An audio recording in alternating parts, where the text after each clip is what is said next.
स्वामी विवेकानंद जी ने कहा था कि ये दुनिया सबसे पहले हर अच्छी बात का मजाक उड़ाती है, उसके बाद उसका विरोध करती है और आखिर में जाकर के उसे स्वीकार कर लेती है। नमस्ते दोस्तों, मेरा नाम है आरजे कार्तिक। आप देखना शुरू कर चुके हैं मेरी नई लर्निंग सीरीज सीखोगे नहीं तो जीतोगे कैसे। और आज जिनकी बात करने जा रहा हूं वो विख्यात आध्यात्मिक गुरु स्वामी विवेकानंद जी हैं। उनका जन्म 1863 में 12 जनवरी के दिन हुआ था, जिसे हम भारत में युवा दिवस के रूप में मनाते हैं। 1902 में 4 जुलाई के दिन वो परलोक गमन कर गए। 39 सालों की इस जीवन यात्रा में मात्र 39 साल उन्होंने जिंदगी जी, लेकिन इन 39 सालों में उन्होंने इस दुनिया को, देश को इतने अच्छे और शानदार विचार दिए हैं कि अगर आप उनमें से किसी एक पर भी इंप्लीमेंट कर लें तो शायद आपकी जिंदगी हमेशा के लिए बदल जाए। 1893 में जब उन्हें बुलाया गया था यूएसए में शिकागो में विश्व धर्म महासभा में, 2 मिनट का समय उन्हें मिला था अपना भाषण देने के लिए। और वो भाषण आज भी याद किया जाता है क्योंकि उन्होंने अपने भाषण की शुरुआत की थी, मेरे प्यारे अमेरिकी बहनों और भाइयों। ये जो शुरुआत की पंक्ति थी, जो शुरुआत के शब्द थे, इन्होंने हर किसी का दिल जीत लिया। यूरोप में, अमेरिका में, अपने देश में, भारत में, सब जगहों पर सनातन धर्म की आवाज को पहुंचाने के लिए, सनातन धर्म की जो सोच है उसे पहुंचाने के लिए स्वामी विवेकानंद जी ने रामकृष्ण मिशन की स्थापना की थी, जो कि आज भी अपना काम कर रहा है। वो अपने गुरुदेव रामकृष्ण परमहंस जी के सबसे प्यारे शिष्य थे। उनसे सीखने के लिए बहुत सारी बातें हैं, लेकिन वो 5 बातें, बड़ी 5 बातें जो हर किसी को सीखनी चाहिए। आइए बात करते हैं उनकी 5 learnings from Swami Vivekananda ji. Learning number 1, सीखने वाली सबसे बड़ी बात जो स्वामी विवेकानंद जी से है वो है इंसान के अंदर दया का भाव होना चाहिए, दूसरों की मदद करने का भाव होना चाहिए। एक छोटी सी कहानी है और मुझे बहुत पसंद है। मैंने बचपन में स्कूल में सुनी थी, तब से मुझे आज तक याद है। स्वामी विवेकानंद जी की माताजी ने उनसे चाकू मांगा। स्वामी विवेकानंद जी ने चाकू ला करके दिया।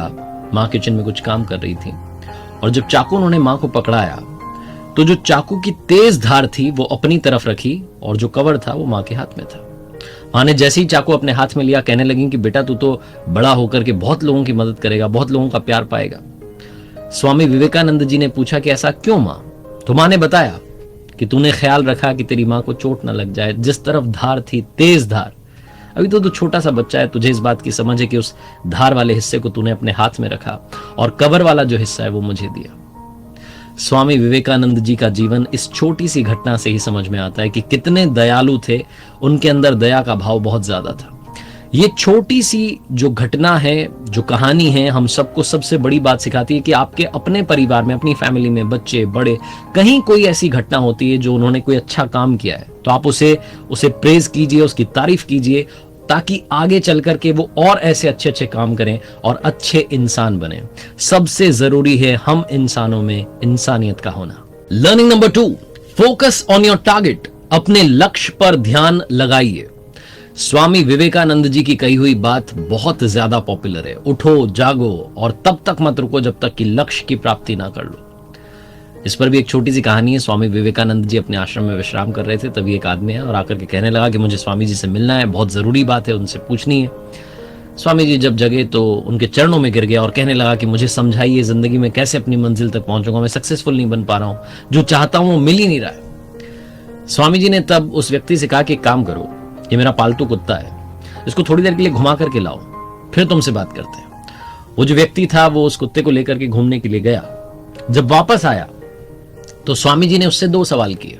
पहला सवाल था कि तुम तो बिल्कुल भी थके हुए नहीं लग रहे। दूसरा सवाल था कि कुत्ता जो इतना हाफ क्यों रहा है। उस व्यक्ति ने कहा कि स्वामी जी मैं जब बाहर गया तो मैं सीधा अपने रास्ते पर चल रहा था, थोड़ा सा घूम करके वापस आ गया, जबकि ये जो आपका कुत्ता है ये इस तरफ उस तरफ जहां कोई चीज देखता था दौड़ने लग जाता, इसीलिए ये दौड़ने की वजह से ये दौड़ता जा रहा था, इसीलिए ये हाफ गया है। स्वामी जी ने कहा बस इसी घटना में तुम्हारे जीवन का सार है। तुम्हें तुम्हारी मंजिल सामने दिख रही है, लेकिन तुम भी उससे भटक जाते हो, कभी इधर कभी उधर, कभी दूसरा टारगेट कभी तीसरा टारगेट बनाने लगते हो और जहां पहुंचना है वो एक चीज जो तुम वाकई दिल से पाना चाहते हो वहां तक पहुंच ही नहीं पाते। अगर तुम ऐसे ही दौड़ते रहोगे तो बड़ी थोड़ी सी वॉक में, छोटी सी देर में, छोटी सी डिस्टेंस कवर करने में तुम हाफने लगोगे, लेकिन अगर सीधे चलते रहोगे तो मंजिल पर पहुंच जाओगे। ये कहानी, ये घटना भी यही सिखाती है कि जिंदगी में अपने गोल की तरफ फोकस कीजिए, डिस्ट्रैक्ट मत होइए। कई बार हम दूसरों की बातों में आकर के ऐसा सोचते हैं कि इसने तो इस फील्ड में अपना नाम कमा लिया, मुझे भी इधर ही जाना चाहिए। बहुत जल्दी डिस्ट्रैक्ट हो जाते हैं, फिर पता चलता है कि वो हमारे काम का नहीं था और जहां हम जाना चाहते थे वहां जाने के लिए देरी हो गई। लर्निंग नंबर 3, सीखने वाली तीसरी सबसे जरूरी और सबसे बड़ी बात। हो सकता है आप कहें कि तो मालूम है हमें, इसमें क्या सीखना है, लेकिन आज के जमाने को देखते हुए मुझे लगता है कि यह सबसे इंपॉर्टेंट लर्निंग है। रिस्पेक्ट विमेन, नारी का सम्मान हमेशा होना चाहिए। स्वामी विवेकानंद जी की एक घटना है, वो देश विदेश में प्रचार कर रहे थे सनातन धर्म का और लगातार अपनी बात रख रहे थे, उपदेश दे रहे थे। दूसरी कंट्री में थे, वहां बहुत सारे लोग उनसे मिलने के लिए आए हुए थे, उनका दर्शन करने के लिए आए हुए थे। एक महिला उनके पास में आई, उस देश की महिला थी, फॉरेन की, और वो लेडी आकर के कहने लगी कि मैं आपसे बहुत इंप्रेस्ड हूं, आपके थॉट से बहुत इंप्रेस्ड हूं, आप बहुत अच्छी बात करते हैं और मैं आपको अपना पति बनाना चाहती हूं। जहां उस महिला ने प्रपोज किया शादी के लिए, स्वामी विवेकानंद जी ने कहा कि ऐसा कैसे हो सकता है, मैं सन्यासी हूं और अगर आप मुझसे इंप्रेस्ड हैं तो एक काम कीजिए, आप मुझे अपना बेटा बना लीजिए, इससे मेरा सन्यास भी नहीं टूटेगा और आपको मेरे जैसा बेटा मिल जाएगा। जहां उन्होंने ये बात कही, वो महिला स्वामी जी के चरणों में गिर गई और कहने लगी कि वाकई में आप ईश्वर के समान हैं, ऊपर वाले के समान हैं, जो कभी भी अपने धर्म के रास्ते से विचलित नहीं होता, डिस्ट्रैक्ट नहीं होता। ये छोटी सी घटना हम सभी को एक सबसे महत्वपूर्ण बात बताती है, सबसे इंपॉर्टेंट बात सिखाती है, जिंदगी में हमेशा नारी का सम्मान कीजिए, क्योंकि उन्हीं की वजह से आज हम सब इस दुनिया में हैं। लर्निंग नंबर 4, जिंदगी में अपने मेंटोर्स की हमेशा वैल्यू कीजिएगा, अपने गुरु को कभी भूलिएगा मत। आज के जमाने में बहुत सारे लोग जब पोजीशन पर पहुंच जाते हैं, उन्हें लगता है कि अब मेंटोर से क्या काम है, उन्होंने सिखा दिया, हम आगे बढ़ गए, उनका काम था सिखाना, भूल जाते हैं। हम ये भूल जाते हैं कि मेंटोर वही है, वो गुरु वही है जिसने हमें रास्ता दिखाया, रास्ते पर चलना सिखाया, और मंजिल तक अगर हम पहुंचे हैं तो गुरु का सबसे इंपॉर्टेंट रोल है। स्वामी विवेकानंद जी अपने गुरुदेव रामकृष्ण परमहंस जी के लिए जिंदगी भर समर्पित रहे। हर पल हर श्वास को उन्होंने गुरुदेव की सेवा में लगा दिया था, समर्पित कर दिया था, 100% डेडिकेशन था। एक बार उनके जो गुरु भाई थे, जो रामकृष्ण परमहंस जी के शिष्य थे, वो नाक सिकोड़ते हुए दिखे कि कहाँ मतलब जाकर के इनकी सेवा करनी पड़ती है। थोड़ा सा उन्होंने सा नफरत जैसा चेहरा बनाया। तो उस दिन से स्वामी विवेकानंद जी ने कहा, मैं बाकी सारे साथियों को भी पाठ पढ़ाऊंगा। जो गुरुदेव की थूकदानी थी, जिसमें कभी कफ होता था, कभी ब्लड होता था, उस सबको वो बाहर जाकर के साफ करके लाते थे, बर्तन को वापस रखते थे।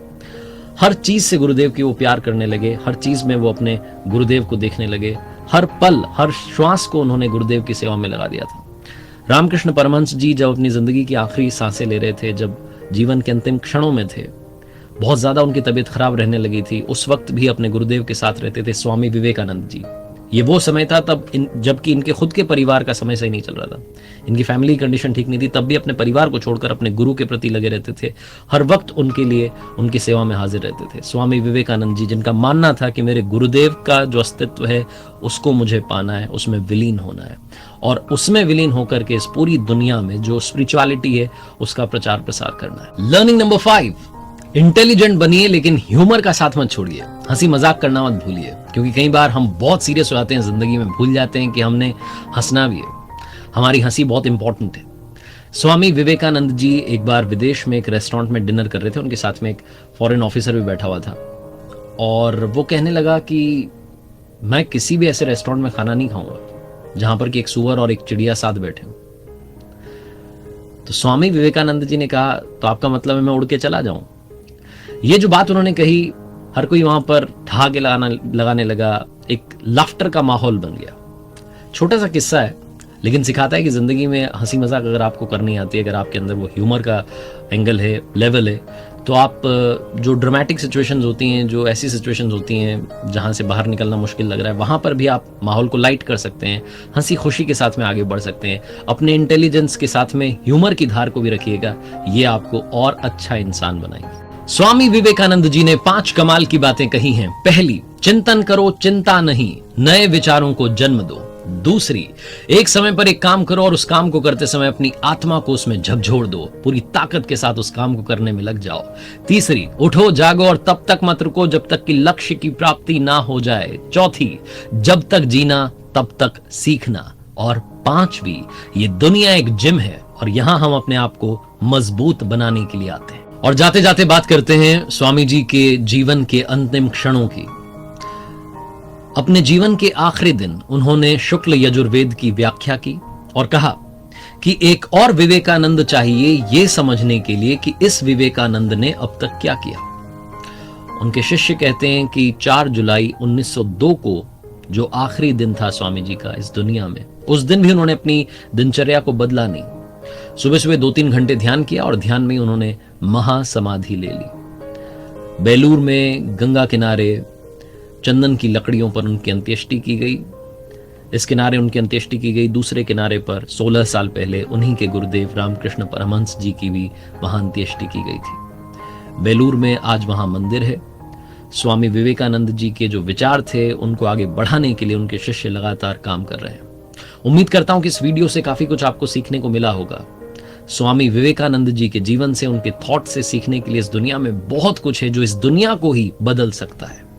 जाते जाते बस यही कहूंगा जो हमेशा कहता हूं, ऊपर वाले के आशीर्वाद के साथ, अपनी सच्ची मेहनत के साथ और अपनों के प्यार के साथ कर दिखाओ कुछ ऐसा कि दुनिया करना चाहे आपके जैसा। याद रखिए, हर सोमवार सुबह 9:30 बजे मेरे साथ देखिए एक नई कहानी।